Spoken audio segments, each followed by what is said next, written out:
Have you ever heard a bump in the night and just known, deep in your gut, that something was wrong?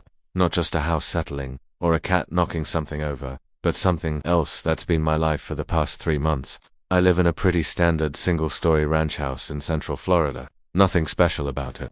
It's got 3 bedrooms, 2 baths, and absolutely, positively, no attic. I checked the blueprints myself when I bought the place.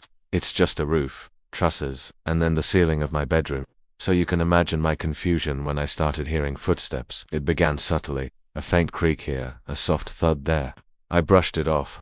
Old house, Florida humidity, wood expands and contracts. You know the drill. But then it started getting regular, predictable. Every single night, at exactly 2:19 a.m. the sounds would start. They were always directly above my bedroom. Slow, heavy footsteps, like someone was trying to be quiet but was carrying a great weight. The sound was so clear, so distinct. Thump, thump, thump. A deliberate pacing rhythm, from one end of my room to the other, and then back again. For the first week, I was just annoyed. I thought maybe it was an animal, a raccoon, maybe a big one, had somehow gotten into the crawl space in the roof. So, the next weekend, I borrowed a ladder from my neighbor, climbed up, and checked the whole roofline. Nothing. No holes, no gaps, no way anything larger than a beetle could get in. I even called pest control, feeling a little foolish. The guy did a full inspection. He checked the eaves, the vents, everything. He found 0 evidence of any animal activity. He looked at me like I was crazy and charged me $150 for the privilege. The footsteps didn't stop. 2:19 a.m. on the dot. Thump, thump, thump. My annoyance turned into genuine concern. Was I hallucinating? Was I so stressed from work that my mind was playing tricks on me? I started setting an alarm for 2:15 a.m. every night. I'd sit up in bed, wide awake, heart pounding in the silent darkness, just waiting. And like clockwork, at 2:19, the performance would begin. The sound was so real, I could almost feel the vibrations through my pillow. It wasn't in my head. I knew it wasn't. One night I decided to record it. I set up my phone on my nightstand, pointed the microphone towards the ceiling, and hit record just before the usual time. The next morning, I played it back, my breath held tight in my chest. I listened to the faint hum of the air conditioner, my own nervous breathing, and then, there it was.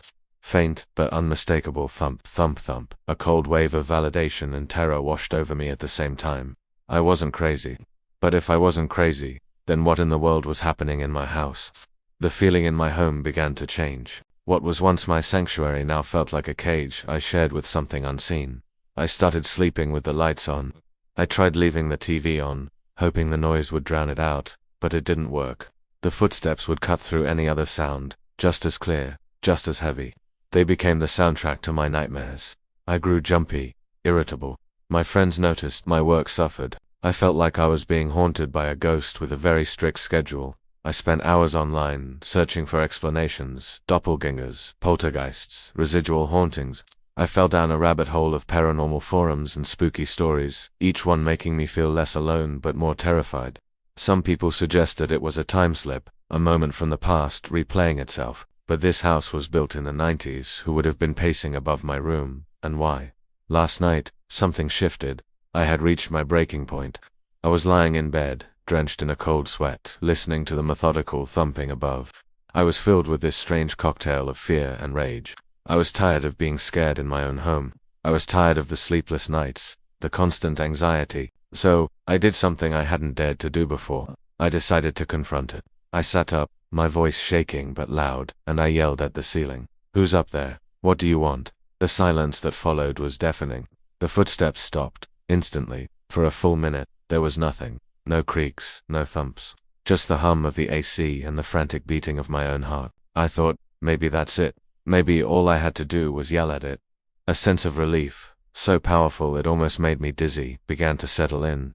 And then, a voice replied. It wasn't from the far side of the room, or from down the hall. It was directly above my head. So close it felt like it was on the other side of the drywall, whispering right into my ear. The voice was a distorted echo of my own, a raspy, tired version of me, and it said just 2 words. "You are." I don't remember screaming. I just remember scrambling out of bed, out of my room, out of the house.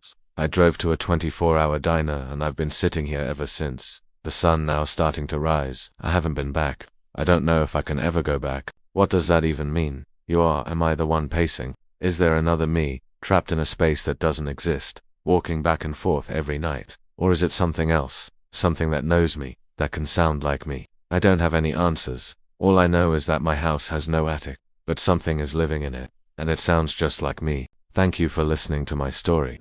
It's still unfolding, and honestly, I don't know what comes next. If you've ever experienced something you can't explain, let me know in the comments. It helps to know you're not alone.